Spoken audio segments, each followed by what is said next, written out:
राधे राधे। आप सभी के अपने चैनल अमृत अंश में आप सभी का स्वागत करती हूँ। आप सभी को होलिका दहन की हार्दिक शुभकामनाएं।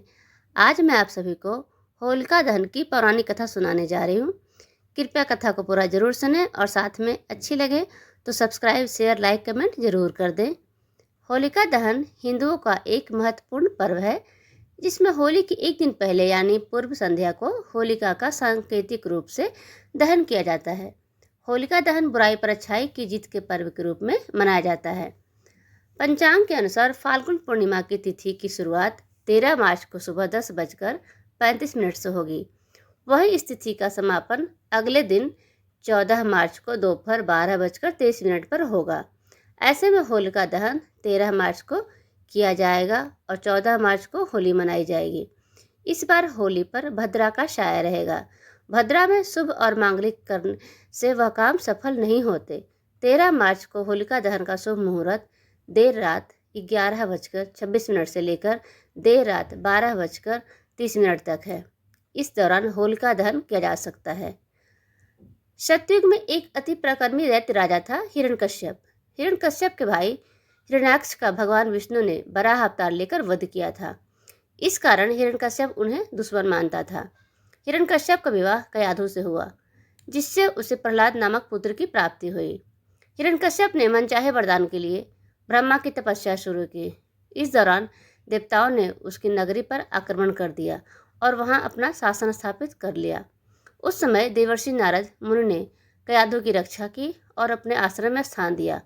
वहीं पर हिरण्यकश्यप के पुत्र प्रहलाद का जन्म हुआ। देवर्षि नारद मुनि की संगत में रहने के कारण प्रहलाद भगवान विष्णु का भक्त बन गया। उधर कई वर्षों तक तपस्या के बाद हिरण्यकश्यप को ब्रह्मा ने दर्शन दिए। हिरण्यकश्यप ने वरदान मांगा कि मेरी मृत्यु मनुष्य या पशु के हाथों ना हो, ना किसी अस्त्र शस्त्र से हो, ना दिन में न रात में, न भवन के बाहर, न ही अंदर, न भूमि न आकाश में हो मेरी मृत्यु। कुल मिलाकर अपनी समझ में उसने अमरता का वरदान मांगा। ब्रह्मा ने उसे वरदान दे दिया, किंतु इसके बाद वह निरंकुश हो गया। वह ऋषि मुनियों को हत्या करने लगा और स्वयं को भगवान घोषित कर दिया। किंतु स्वयं उसका पुत्र प्रहलाद विष्णु भक्ति में लीन रहता। यह बात हिरण्यकश्यप को पता चली तो वह गुस्से से फट पड़ा। बार बार समझाने के बाद भी प्रहलाद ने जिद नहीं छोड़ी तो उसने उसे मारने का फैसला कर लिया। हिरण्यकश्यप की एक बहन थी होलिका। होलिका को भी भगवान ब्रह्मा से एक वरदान मिला था, यह कि उसे अग्नि नहीं जला सकते। हिरण्यकश्यप ने होलिका को कहा कि वह प्रहलाद को अपनी गोद में लेकर अग्नि में बैठ जाए, ताकि प्रहलाद भाग न सके और वह उसी अग्नि में जलकर खाक हो जाए। होलिका ने किया तो ऐसा ही, किंतु वह खुद भस्म हो गई और प्रहलाद बच गया। कहा जाता है कि होलिका के एक वस्त्र में ना जलने की शक्तियाँ समाहित थी, किंतु भगवान विष्णु की कृपा से तेज आंधी से वह वस्त्र होलिका से हटकर प्रहलाद के सिर से लिपट गया था। होलिका के जलने और प्रहलाद के बच जाने पर नगरवासियों ने उत्सव मनाया, जिसे छोटी होली के रूप में भी जानते हैं। इसके बाद जब यह बात फैली तो विष्णु भक्तों ने अगले दिन और भी भव्य तरीके से उत्सव मनाया। होलिका से जुड़ा होने के कारण आगे इस उत्सव का नाम ही होली पड़ गया। उधर हिरण्यकश्यप ने प्रहलाद को मारने के लिए उसे एक खंभे में बांध दिया।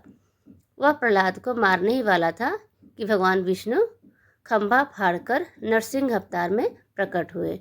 उन्होंने हिरण्यकश्यप को उसके भवन की चौखट पर ले जाकर संध्या के समय अपने गोद में रखकर नाखूनों की सहायता से उसका वध कर दिया। इस तरह ब्रह्मा का वरदान भी नहीं टूटा और आताई का अंत हो गया।